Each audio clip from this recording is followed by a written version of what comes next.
Belém, capitale de l'état du Pará, en plein cœur de l'Amazonie brésilienne, fait son entrée dans l'histoire climatique et environnementale mondiale. Cette ville d'1,5 million habitants a abrité du 6 au 22 novembre 2025 la 30e conférence des parties à la Convention cadre des Nations Unies sur les changements climatiques. Une conférence qui a réuni près de 200 pays, représentés au plus haut niveau, pour certains par des chefs d'État et de gouvernement, des scientifiques et de la société civile. Objectif, discuter des mesures urgentes à adopter et à mettre en œuvre afin de lutter contre les changements climatiques. En un mot, limiter l'augmentation de la température mondiale à 1,5 degré. Présenter les nouveaux plans d'action des États et les progrès réalisés en matière d'engagement financier. Il s'est d'abord et avant tout de signaler que cette 30e conférence des Nations Unies sur le climat est marquée au début par le sommet des chefs d'État et de gouvernement tenu du 6 au 7 novembre. À cette occasion, les dirigeants de la planète présents à Belém sont montés tour à tour à la tribune pour délivrer leur message. C'est le président brésilien Luiz Inácio Lula da Silva, l'hôte du sommet, qui a donné le ton des assises. La COP30 sera la COP de la vérité. Il est temps d'affronter la réalité et de décider si nous avons le courage et la détermination nécessaires pour changer les choses. À la même occasion, le secrétaire général des Nations Unies, Antonio Guterres, affirme que le monde n'a pas pu maintenir le réchauffement climatique à 1,5 degré. La science nous dit aujourd'hui qu'un dépassement temporaire de la limite de 1,5 degré qui commencera au plus tard au début des années 2030 est inévitable. Nous avons besoin d'un changement de paradigme pour limiter l'ampleur et la durée de ce dépassement et le réduire rapidement. Le président Emmanuel Macron a également fait entendre la voix de la France sur la lutte contre les changements climatiques. Il nous faut en particulier protéger les plus vulnérables. Regardons là aussi la réalité en face. L'effort public ne peut pas reposer sur un petit nombre de pays que l'on peut compter sur les doigts de la main. Tous ceux qui sont en position de le faire doivent assumer leurs responsabilités à cet égard. Nous avons besoin que tous les grands émetteurs s'engagent avec nous sur cette voie.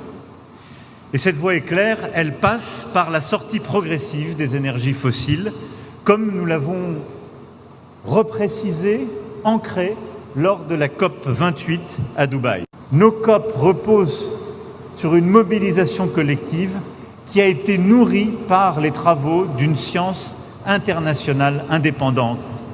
Nous avons l'opportunité de faire de la COP 30 un succès. Avec l'Union européenne, la France se tiendra aux côtés du Brésil pour relever ce défi. Nous venons de le faire sur l'engagement en matière de forêt. Nous allons le poursuivre pour nos forêts et nos océans, mais nous allons aussi le poursuivre au-delà des sommets, par la constance de nos engagements. De son côté, le président congolais Denis Sassou Nguesso a rappelé le chemin parcouru dans la lutte contre les changements climatiques et les insuffisances enregistrées. 33 ans après Rio, 13 ans après Rio plus 20 et 10 ans après l'accord de Paris, la COP 30 qui se tient après celle de Bakou en 2024 se focalise sur des thèmes bien connus. Je me dois de rappeler qu'en 1992, j'avais pris part à l'historique sommet de la Terre à Rio de Janeiro. Les principaux enjeux de cette rencontre portaient entre autres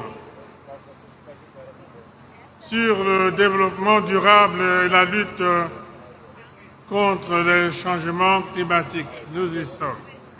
Dans son intervention, le président Denis Sassou Nguesso a interpellé la responsabilité de tous et de chacun dans ce combat mondial. La responsabilité dans l'équité au service de la survie de l'humanité nous interpelle tous sous l'emprise des incertitudes inhérentes au retard des réponses à apporter pour réduire le réchauffement climatique. Depuis plus de 40 ans, le Congo, martel Denis Sassou Nguesso, apporte une contribution majeure à la lutte contre les changements climatiques à travers le développement de plusieurs projets. Le Congo dispose aujourd'hui de plus de 4 millions d'hectares d'aires protégées, soit 13,5% du territoire national. L'aménagement des concessions attribuées aux projets de développement est devenu, depuis plus de 3 décennies, une exigence légale. Denis Sassou Nguesso n'a pas manqué de souligner l'adoption par l'Assemblée générale des Nations unies de la décennie mondiale de boisement et de reboisement, décennie 2027-2036. Sous l'impulsion de mon pays, l'Assemblée générale des Nations unies a proclamé la décennie 2027-2036 des Nations unies pour le boisement et le reboisement dans le cadre d'une gestion durable des forêts. Après le sommet des chefs d'État et de gouvernement, place au segment des ministres, des experts et autres membres de la société civile. Parmi les experts se trouve l'écrivain-chercheur congolais Michel Innocent Peya, qui a toujours soutenu et accompagné les efforts du président Denis Sassou Nguesso dans le combat climatique. Michel Innocent Peya a apprécié à sa juste valeur le discours à la COP30 du chef de l'État congolais. Chaque année, le président de la République ne se présente pas à des COP comme simple participant, mais comme une force de proposition. Voilà pourquoi, dans son allocution, le président de la République a martelé sur le Fonds bleu pour la protection du bassin du Congo. Le président de la République a insisté sur les tourbières, la décennie mondiale d'afforestation et du reboisement. Enfin, le président de la République a beaucoup insisté encore sur les finances climatiques et qui tardent à venir où les États ne respectent pas les engagements. Le segment ministériel qui s'en est suivi a porté sur une multitude de thématiques pour des objectifs majeurs. Autour de cette rencontre de Belém, nous avons le thème central et des objectifs majeurs. Parmi ceux-là, nous pouvons parler de la révision des engagements. C'est-à-dire que les États doivent réviser leur plan d'action pour les années 2030. Nous avons parlé des finances climatiques. Les finances climatiques doivent être prises en priorité pour que les promesses politiques formulées par les dirigeants soient transformées en actions tangibles. L'écrivain-chercheur Michel Innocent Peya évoque également d'autres objectifs. Nous avons la définition des objectifs d'adaptation. Nous avons l'inclusion et le multilatéralisme. La COP doit être un moment d'échange, de partage d'expériences tenant compte du contexte international, diplomatique tendu où l'armement a pris le dessus sur l'environnement. Et enfin, il y a l'importance des forêts qui doit être au centre de cette grande messe internationale vu le rôle cardinal que jouent les forêts pour l'atténuation du climat mondial. Nous venons à des différentes COP pour justement faire en sorte que nous bénéficions d'expériences des peuples des autres États. Du jour au jour, d'un pavillon à un autre, Michel Innocent Peya assiste à plusieurs ateliers et conférences. Au pavillon du bassin du Congo, l'écrivain-chercheur a apprécié l'intervention de la ministre congolaise de l'Environnement et du bassin du Congo, Arlette Soudan-Nono, sur les efforts engagés par le président Denis Sassou Nguesso dans la mise en œuvre effective du Fonds bleu pour le bassin du Congo. Nous avons près de 43 réunions avec les points focaux, nous avons 18 réunions avec les ministres et 3 sommets à notre actif. Là, le président Sassou va convoquer le sommet extraordinaire pour abriter donc aujourd'hui la table ronde des bailleurs de fonds qui va donc lancer l'opérationnalisation définitive. Nous avons suivi le brillant exposé réalisé par Madame la ministre Arlette Soudan-Nono, ministre de l'Environnement et du bassin du Congo de notre pays, sur les 10 ans de combat climatique que le Congo mène, les avancées formidables que le pays a déjà réalisées en 10 ans. Tenant compte de l'accord de Paris sur les changements climatiques, en son article 6. Michel Innocent-Péa a également marqué sa présence au pavillon Afrique, où le ministre congolais de la Justice, des Droits humains et de la promotion des peuples autochtones, Aimé Ange Wilfried Bininga, fait partie des orateurs du panel de haut niveau sur la question des droits des peuples autochtones. Ceci aux côtés de son homologue brésilienne en charge des peuples autochtones, Sonia Guajajara. La question autochtone fait partie des initiatives audacieuses du président de la République qui depuis longtemps avait compris que nous devons accorder une attention toute particulière à nos compatriotes autochtones. Cette question est bien prise en compte par les politiques publiques au niveau de notre pays et les évaluations qui sont régulièrement faites nous montrent qu'effectivement, oui, la question autochtone évolue et que nous avons aujourd'hui des données qui font que le Congo, justement, soit considéré comme un État pionnier en matière de protection des peuples autochtones. Et nous avons aussi assisté à un panel animé par le ministre de la Justice et des Droits humains, Aimé Wilfried Bininga, sur les droits, la protection, l'éducation et le financement des projets des peuples autochtones. Le ministre centrafricain de l'Environnement salue le dynamisme du président congolais Denis Sassou Nguesso dans la gestion des affaires de la sous-région Afrique centrale. Le président Denis Sassou Nguesso est en train de porter la politique de toute la zone, de toute la sous-région. Donc c'est un ensemble de politiques de nos chefs d'État portés par le président Denis Sassou Nguesso que nous soutenons fortement. Vous avez vu tout ce qui a été fait depuis lors jusqu'à maintenant avec la mise en place de la commission climat, maintenant le fonds bleu, etc. Donc vous voyez ce dynamisme que nous voulons tous soutenir. Dans ce même pavillon du bassin du Congo, les responsables de la Société nationale des pétroles du Congo, présents à la COP de Belém, ont présenté à l'assistance le projet EcoZamba. Nous avons profité de suivre le film projeté par la délégation, la Société nationale de pétrole du Congo, pilotée par le directeur général, M. Raoul Mexan Ominga. Et ce projet noble qui est né de la vision pluridisciplinaire, la vision éclairée de son Excellence Denis Sassou Nguesso est à la fois climatique, social, économique et environnemental. Ce noble projet que nous avons suivi, qui les années à venir pourra procurer près de 800 000 emplois. L'écrivain-chercheur congolais Michel Innocent-Péa s'est acquitté d'un devoir. Une action devenue une tradition pour l'écrivain-chercheur et qui marque ainsi de façon tangible ses participations au COP. Il s'agit de la mise à la disposition des participants de son ouvrage à la une.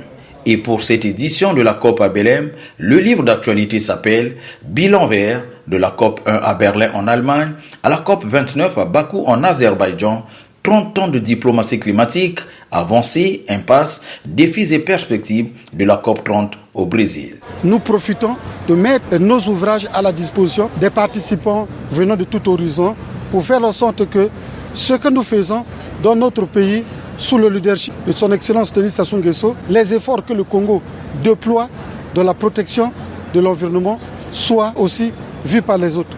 Nous avons profité de mettre à la disposition des autres peuples notre ouvrage sur le bilan vert de la COP 1 de Berlin en Allemagne à la COP 29 à Bakou en Azerbaïdjan. 30 ans de diplomatie climatique, avancées, impasses, défis et perspectives à la COP 30. Publié à quelques jours seulement du début de cette 30e conférence mondiale sur le climat, l'ouvrage Bilan vert a été accueilli avec succès et satisfaction par les bénéficiaires. Lorsque j'ai vu l'ouvrage, j'étais très heureuse d'avoir la version française surtout. Et là, avoir une vue de l'ensemble des COP, depuis le début jusqu'à la COP 29, et encore les perspectives pour la COP 30, et avec les difficultés qui sont évoquées et tout. Quand j'ai regardé la table de matière rapidement, je me suis dit que ce livre, il faut que je l'aie. Et je l'ai, je suis très heureuse. J'ai dérangé mon frère depuis le matin. Je lui ai dit vraiment, s'il peut me retrouver la version française, parce que je vais vraiment l'utiliser, je vais faire usage de ce document. Voilà, je suis vraiment satisfait. Réfléchir pour éditer un tel document n'est pas une chose facile. Je pense qu'il faut continuer à pousser que les messages passent de plus en plus, que les gens commencent à comprendre et que plus que jamais, on a besoin de l'investissement de tous. Si on se démotive maintenant, ça ne sera que pire plus tard. Depuis hier, je suis à la recherche de cet ouvrage. Quand j'ai lu le titre, j'étais réellement émerveillé parce que l'ouvrage décrit tout ce qui s'est passé depuis la première COP jusqu'à la COP de Bakou. Donc 29 COP, réellement, c'est une expérience, si on peut le dire, rare pour avoir un document où on peut capitaliser tous les acquis de ces COP. Ce sont des documents qui ne courent pas les rues. Michel Innocent PA a personnellement dédicacé cette publication à de nombreuses personnalités étrangères et congolaises, ainsi qu'aux autres participants de toutes catégories. Ces derniers trouvent en ces gestes un véritable engagement littéraire au profit du climat et une marque de soutien à la diplomatie climatique du président congolais Denis Sassou Nguesso. Nous avons vu comment il s'est engagé avec détermination, à un rythme soutenu où il n'a pas manqué d'imagination, de conception pour donner corps à ce que lui-même observait. D'abord à partir de notre pays, on apprécie à sa juste valeur toutes les initiatives prises par le président de la République, son Excellence Denis Sassou Nguesso, qui aujourd'hui, on le reconnaît, est un champion pour la protection de l'environnement. La ministre de l'Environnement de la RDC s'est réjouie de recevoir l'ouvrage Ville verte, environnement et assainissement des villes, cheval de bataille de Denis Sassou Nguesso. Monsieur Michel Innocent PA vient de nous enrichir avec ses livres et nous allons apprendre comment créer des villes vertes ou comment rendre nos villes vertes. Moi, en tout cas, je vais lire ça parce que c'est dans mon plan de créer des petites forêts autour de nos villes. Et donc, je vais beaucoup apprendre.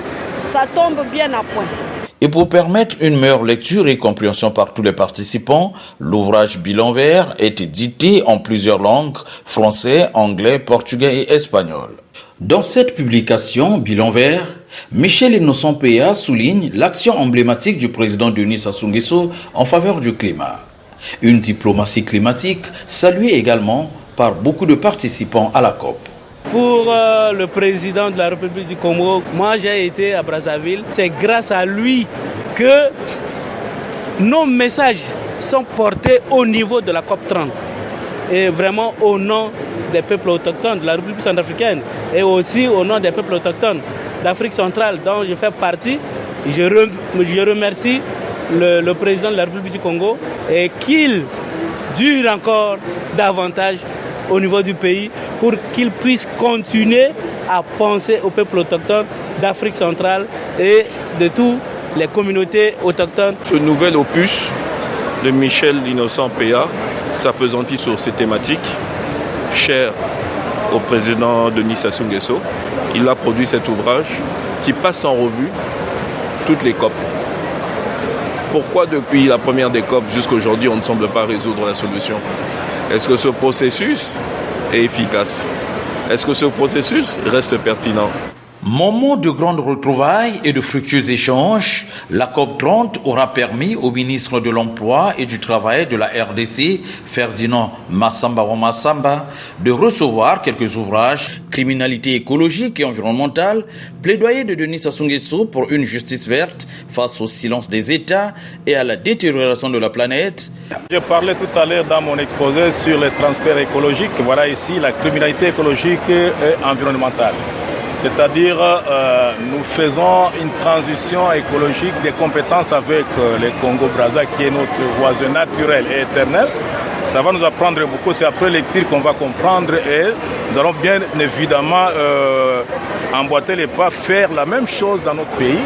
Ce qui est imitable, c'est vraiment professionnel. De nombreux interlocuteurs de l'écrivain-chercheur congolais Michel Innocent PA ont salué l'importance et la qualité du contenu de l'ouvrage Bilan vert. Les livres que vous éditez sont en quelque sorte les bonnes pratiques, les bonnes leçons apprises qui édifient En réalité, tout acteur de lutte contre le changement climatique, tout acteur de la préservation de l'environnement, tout acteur qui vient de temps en temps parler de l'action climatique dans les COP. Quand je vois l'importance de cette réalisation, c'est quelque chose qui doit inspirer effectivement nos décideurs, que ce soit au niveau national ou international. Donc ça, c'est très intéressant toujours de remettre en perspective toute l'histoire des COP. Moi, je n'ai pas commencé à la COP 1, mais j'ai commencé à Rio en 1992 sur le sommet du développement durable. Et j'en parlais tout à l'heure à quelqu'un. Déjà en 1992, il y avait tout un ensemble de textes fondateurs. La première convention sur le climat, c'est quand même Rio 92. La convention sur la biodiversité, la déclaration sur les forêts. Donc voilà, donc là, on a une matière qui est extrêmement importante. Avec à son actif une quarantaine d'ouvrages dont la grande partie est consacrée à la promotion et à la vulgarisation de la pensée écologique et de la diplomatie climatique du président Denis Sassou Nguesso, l'écrivain-chercheur congolais Michel Innocent Péa n'estime point être au terme de cet engagement aux côtés du chef de l'État. L'œuvre de Michel Innocent Péa, et je pense qu'il fait une œuvre au service de l'Afrique. Ce type de document aide les délégations africaines à bien comprendre les enjeux relatifs à cette COP et les aider dans la négociation. Il faut encourager les chercheurs, les intellectuels africains à s'intéresser à la question du climat. C'est important d'avoir justement des hommes qui parlent des bilans. C'est un bilan de toutes les COP et c'est important parce qu'on voit justement l'évolution des COP, on voit l'évolution des rapports de force et l'évolution des changements des rapports de force et pourquoi aussi c'est important que nous, on se batte tous ensemble. Parce que cette COP, elle est importante dans la mesure où il faut que l'Afrique reprenne sa place, il faut que la jeunesse africaine reprenne sa place et qu'on se crée en coalition pour travailler ensemble et pour justement porter la voix qui est importante et qui est la nôtre, l'unition. Le président Sassou, il est très loin. Vous voyez un peu ce qu'il est en train de faire de grandes plantations là-bas chez vous au Congo. Donc c'est pour dire que ça reflète qu'il est entouré avec lui des gens comme Michel. Donc, en tout cas, je ne fais que l'encourager. Aujourd'hui, la question c'est comment on met en œuvre, je suppose, les revendications que vous portez dans votre ouvrage. Comment on fait? Voilà. En sachant qu'il y a des gens sur le terrain qui font des choses très intéressantes, de façon très positive. Comment on fait pour généraliser? Vous connaissez les termes de l'ONU, pour passer à l'échelle, comme on dit. Voilà. Mais ça, aujourd'hui, c'est ça. Comment on s'engage dans cette transition climatique, agroécologique, y compris, on n'en a pas parlé, mais des énergies renouvelables, puisqu'on a aussi sur les territoires des sources d'énergie. Denis Sassou Nguesso, qui est considéré à juste titre comme l'un des précurseurs mondiaux de la lutte contre le changement climatique, et du coup, comme un visionnaire de la réalité écologique et climatique actuelle. Très ravi de l'initiative du président Denis Sassou Nguesso. Il est le champion reconnu pour ses actions de protection, de préservation de l'environnement. Nous étions à Brazzaville, je pense l'année dernière, lors d'une conférence sur les forêts.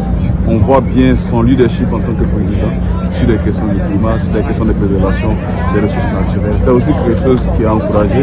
Ça nous rend fiers aussi en tant qu'Africains de voir que ces questions-là sont prises avec le plus grand sérieux, au plus haut niveau de l'État. Et donc félicitations au président. En marquant sa présence à la COP de Belém, le président congolais Denis Sassou Nguesso répond à un appel de devoir, celui de soutenir également le noble combat mené par son homologue brésilien, Luiz Inácio Lula da Silva, dans la protection du premier poumon écologique de la planète, la forêt amazonienne. C'est pourquoi j'encourage l'initiative du Brésil de créer le Fonds pour la préservation des forêts tropicales face à la crise de la déforestation tropicale. Cette initiative, qui rejoint celle de la Commission climat du bassin du Congo, avec son instrument financier, le Fonds bleu pour le bassin du Congo, est d'autant plus louable qu'elle se met également au service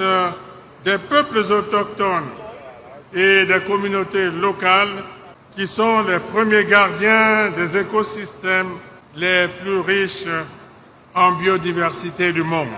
Un véritable sacerdoce du président brésilien, à l'image de celui mené par le président congolais Denis Sassou Nguesso dans la protection du bassin du Congo, deuxième poumon écologique.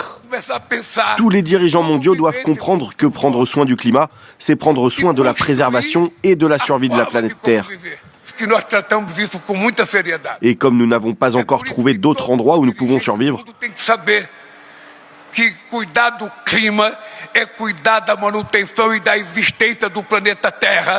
prendre soin du climat signifie également reconnaître que les pays riches doivent aider les pays pauvres. Des similitudes qui renforcent non seulement l'action climatique mondiale, mais aussi et surtout l'amitié et la fraternité entre les deux personnalités. L'écrivain-chercheur Michel Innocent Peya relève également que sur les 200 pays présents à la COP, seuls 30 sont représentés par leur chef d'État. Par là encore, nous pouvons dire que le contexte diplomatique a fait en sorte qu'il y ait seulement 29 chefs d'État présents ici à Belém contre 75 l'année dernière à Bakou, en Azerbaïdjan. Et nous pouvons aussi parler de l'adaptation et la justice climatique au centre des entretiens.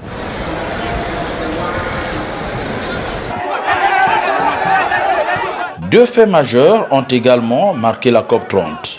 Le premier, les manifestations des peuples autochtones, d'abord par une éruption dans l'une des salles des conférences, créant ainsi une panique générale.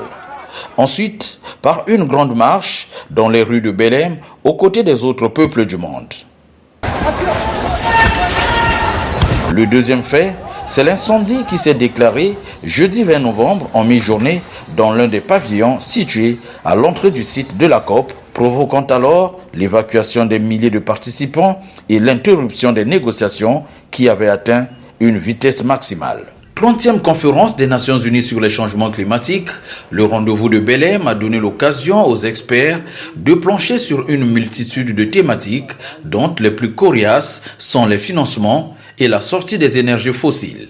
Michel Innocent Peya a rappelé que la problématique de la sortie des énergies fossiles n'est pas nouvelle. Cette question avait fait couler beaucoup d'encre au niveau de la COP 28 à Dubaï, aux Émirats Arabes Unis. Les États n'arrivaient pas à s'accorder parce que les dirigeants du monde voulaient que les pays non pollueurs sortent brutalement de la production des énergies fossiles. Et sans savoir que les grandes nations ont connu leur développement, ont connu des avancées avec les énergies fossiles. Comment voulez-vous que brutalement on demande aux pays pauvres, s'il faut le dire, de sortir des énergies fossiles? D'autant plus qu'ils n'en produisent pas aussi assez. Mais on leur demande de sortir brutalement des énergies fossiles. Malgré cela, les États s'étaient engagés à abandonner ces combustibles, notamment le pétrole, le gaz et le charbon. Une décision qui à l'époque avait inspiré Michel Innocent Peya, qui publia en mai 2024 l'ouvrage intitulé « Les énergies fossiles à la barre, un jugement climatique et un verdict scientifique avec ou sans appel ». Un ouvrage de 192 pages publié aux éditions Tropiques littéraires à Paris qui s'affirme aujourd'hui comme une révélation car ayant prédit les tensions observées à Belém au Brésil. Ces divergences créées par le refus des pays pollueurs de ne pas accepter un accord sans plan de sortie confirment la projection de Michel Innocent Peya dans le sous-titre de son ouvrage. Certains États, notamment les pays en développement, pensent que cela doit se faire de manière progressive parce que les États ne peuvent pas directement abandonner les énergies fossiles qui sont source de développement. 10 ans après la COP21 en France, sanctionnée par l'accord de Paris, le rendez-vous de Belém a été aussi considéré comme celui des grands défis. Les contradictions sur la sortie des énergies fossiles laissent à entrevoir que le procès de ces combustibles connaît ainsi un jugement avec appel. Voilà pourquoi je disais que cette préoccupation aurait dans les jours à venir un jugement qui pourrait avoir un appel. Au terme des négociations prolongées tard dans la nuit, les 200 pays présents à Belém ont finalement adopté le samedi 22 novembre un accord qui renforce le financement climatique, l'accélération de la mise en œuvre de l'accord de Paris, mais qui n'adopte pas de plan de sortie des énergies fossiles, notamment le pétrole, le gaz et le charbon, mettant ainsi en minorité les grands pollueurs qui exigeaient la mise en place d'une feuille de route pour l'abandon des combustibles fossiles. it is so decided. Et ce coup de marteau final du président de la COP30, le diplomate André Correa do Lago, marque ainsi l'adoption de cet accord.